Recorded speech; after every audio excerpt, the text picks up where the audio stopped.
बिस्मिल्लाहिर्रहमानिर्रहीम। अस्सलाम वालेकुम। मैं तारिक गुराया और आप देख रहे हैं मेरा यूट्यूब चैनल गलबात। ताकत के नशे में इंसान बाज़ औक़ात इतना उम्दा हो जाता है कि वो भूल जाता है कि इस दुनिया को चलाने वाली एक सुप्रीम पावर है जिसका नाम अल्लाह ताला है। और जब वो अपनी हर प्लानिंग में से ये चीज़ निकाल देता है कि there is a supreme power जो इस दुनिया को चला रही है, तो फिर उसके तमाम मंसूबे, तमाम उसकी प्लानिंग जो है वो नाकाम ही होना होती है। यही कुछ इस वक्त पाकिस्तान में चल रहा है।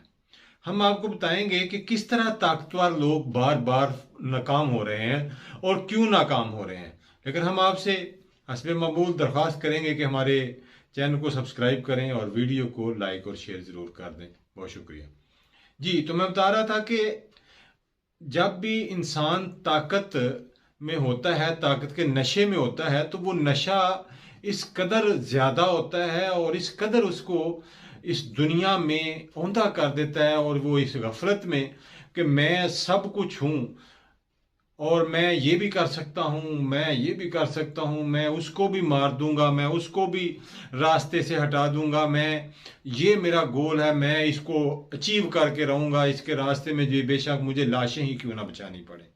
तो जब ये सोच इंसान की डेवलप होती है तो फिर साफ ज़ाहिर है जो अल्लाह रब्बुल इज़्ज़त है जिसने इस कायनात को तख्लीक किया है और जो इस कायनात को चला रहा है, तो फिर उसका जो एक्शन है वो ज़रूर होता है।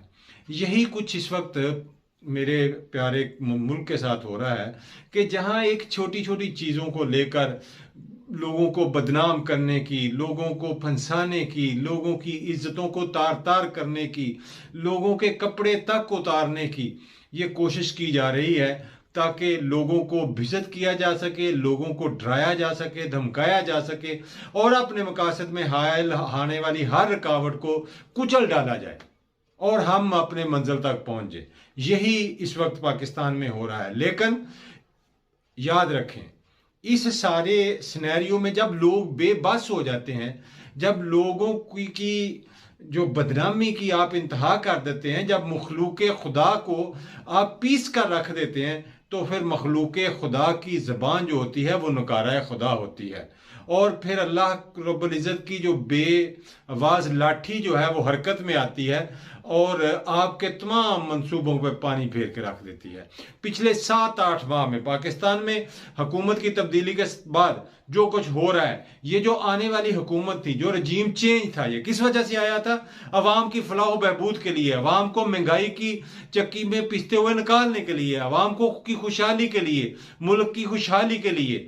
लेकिन आप देखें जब से ये रजीम आया है सब कुछ इसका उल्ट हो रहा है। अवाम महंगाई की चक्की में पीस गए हैं, लाकानूनियत की इंतहा हो गई है, मुल्क की वकार की तो धज्जियां उड़ गई हैं। पूरी दुनिया में पाकिस्तान का कोई वकार नहीं रहा, कोई इज्जत नहीं रही। पाकिस्तान के हुक्मरान दूसरे मुल्कों में जाते हैं, वहां जाके बेइज्जत हो रहे हैं, वहां उनको सजाएं हो रही हैं। आज तक कभी सोचा था कि किसी मुल्क के वजीर आजम को किसी दूसरे मुल्क की अदालत ने झूठा करार दिया और उनको जुर्माना किया हो? ये पाकिस्तान के वकार के साथ हो गया, खाक में मिला के रट दिया इन्होंने पाकिस्तान की इज्जत को, पाकिस्तान के वकार को। और क्या पिछले 7-8 महीनों में जाने वाली हुकूमत के आप करप्शन ढूंढ रहे हैं, आप उनकी बदनवानियां ढूंढ रहे हैं। दुनिया की नंबर 1 एजेंसियां, पाकिस्तान की नंबर 1 एजेंसियां लगी हुई हैं और पूरी हुकूमत पूरा जोर लगा चुकी है जाने वाली हुकूमत की करप्शन ढूंढने के लिए।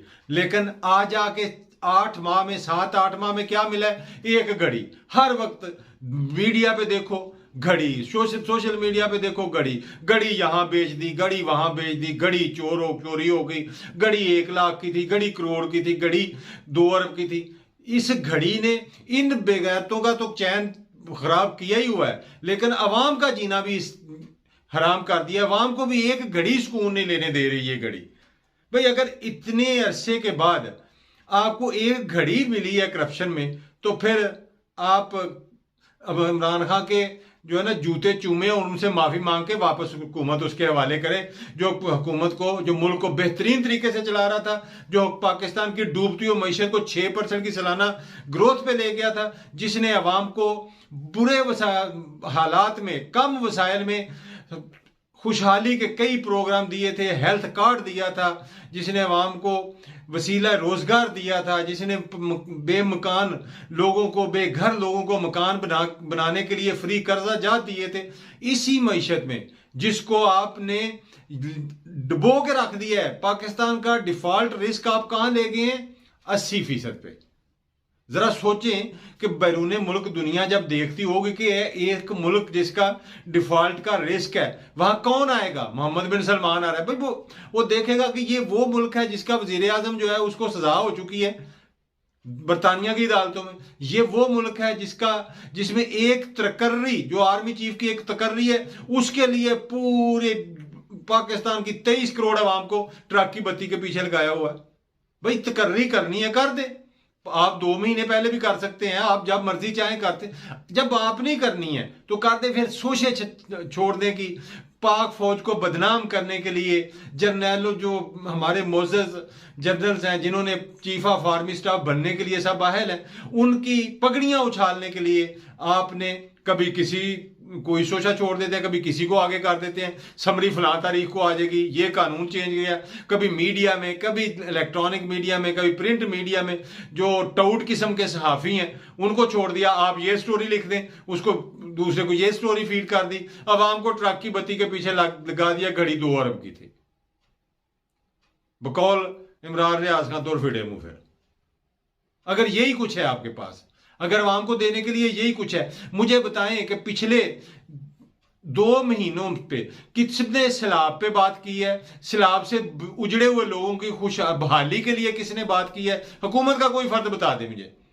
सैलाब से जो रुड़ गए थे, जो डूब गए थे, उनकी रेस्टोरेशन के लिए कोई प्लानिंग की है? महंगाई में डूबती हुई अवाम को, महंगाई में मरते हुए लोगों की कोई आपने रिलीफ की बात की है? बिजली के बिल जो है, जो हमारे घरों में काम करने वाली औरतें जो हैं वो बता रही हैं कि हमें गर्मियों में तो बिल आते ही थे इतने, सर्दियों में भी 7-7, 8-8 हजार बिल आ रहा है। वो लोग कहां से गुजारा गए? किसी को है फिक्र उनकी? किसी ने कोई उनकी बात की है? बिल्कुल नहीं। कहां है सारी हुकूमत? 100 प्रेस कॉन्फ्रेंस है सिर्फ इस बात के इमरान खान को किसी तरह करप्ट साबित करें, उसकी इज्जत को दागदार करें। याद रखें, फिर अगर ये बात है तो अल्लाह और रब्बुल इज्जत भी कहता है कि जब मैं किसी को इज्जत देता हूं, आप सब भी मिलकर उसको नहीं गिरा सकते। और मैं ये लिख लें कि आप इमरान खान का कुछ भी नहीं बिगाड़ सकते, क्योंकि वो उसकी नीयत साफ है। जब नीयत साफ हो, जब वो उसको गरीब का एहसास है, जिसको गरीब का एहसास होता है वो अल्लाह के करीब तरीन होता है। और जो अल्लाह के करीब तरीन होता है, जो अल्लाह के बंदों को महबूब समझता है, अल्लाह ताला उसको महबूब समझता है। और जो अल्लाह का महबूब होता है ना, उसको आप गिरा नहीं सकते, उसको आप उसकी इज्जत को मिट्टी में नहीं मिला सकते। मिलकर सब भी आप सब देख लें जलील हो रहे हैं, और जो आपके को सपोर्ट करने वाले हैं उनको भी जलील करके रख दिया इस हुकूमत ने। इसलिए अपनी प्लानिंग छोड़ दें और देखें अल्लाह रब्बुल इज्जत क्या कहता है। खुदा का वास्ता है, इस मुल्क की इज्जत को बचाएं। इन लोगों की डूबती हुई नैया जो है उसको किसी किनारे लगाएं। जो लोग भूख और प्यास से मर रहे हैं उनका सोचें। महंगाई कहां से कहां पहुंच गई है, पाकिस्तान का जो एक्सचेंज रेट था वो किधर चला गया है, एक्सपोर्ट पाकिस्तान की डूबती जा रही हैं, फॉरेन रेमिटेंसेस जो आते थे वो नीचे को जा रहे हैं, तरक्की की शरह मनफी की तरफ जा रही है। और इधर दिन रात एक ही रौला, घड़ी इतने की थी, घड़ी इसने खरीदी कि कहीं ना कहीं से कोई टोट पकड़ लेते हैं, कहीं ना कहीं से कोई 2 नंबर बंदा पकड़ लेते हैं, उसको ले आते हैं कि किस तरह इमरान खान को बेइज्जत किया जाए। याद रखें, जिस इज्जत अल्लाह बढ़ाए, आप उसकी इज्जत को कम नहीं कर सकते। यही चीज है जिसकी आपको समझ नहीं आ रही, यही चीज है जिसकी आपकी प्लानिंग में फुकदान है। अभी भी कहते ने डुलिया होया बेरा दा कुछ नहीं बिगड़िया। अभी भी समझ जाएं, जो 7 महीने पहले रजीम चेंज ऑपरेशन हुआ था, अवाम की तईद उसके साथ नहीं है। अवाम में चले जाएं, इलेक्शन करवा दें, जिनको अवाम ले आएगी वो पाकिस्तान की बहाली का सोचें, पाकिस्तान की मईशत को बेहतर करें, पाकिस्तान के अदारों को बेहतर करें और पाकिस्तान का बैन अल-अक़वामी सतह पे जो इमेज ख़राब हो चुका है उसको बेहतर करें। दुआ है कि अल्लाह रब्बुल इज़्ज़त मेरे आपके प्यारे मुल्क की हिफाजत फरमाए। आपके लिए दुआ है कि आप जहाँ भी रहें खुश रहें, अपनी दुआओं में याद रखें। अपने इस चैनल को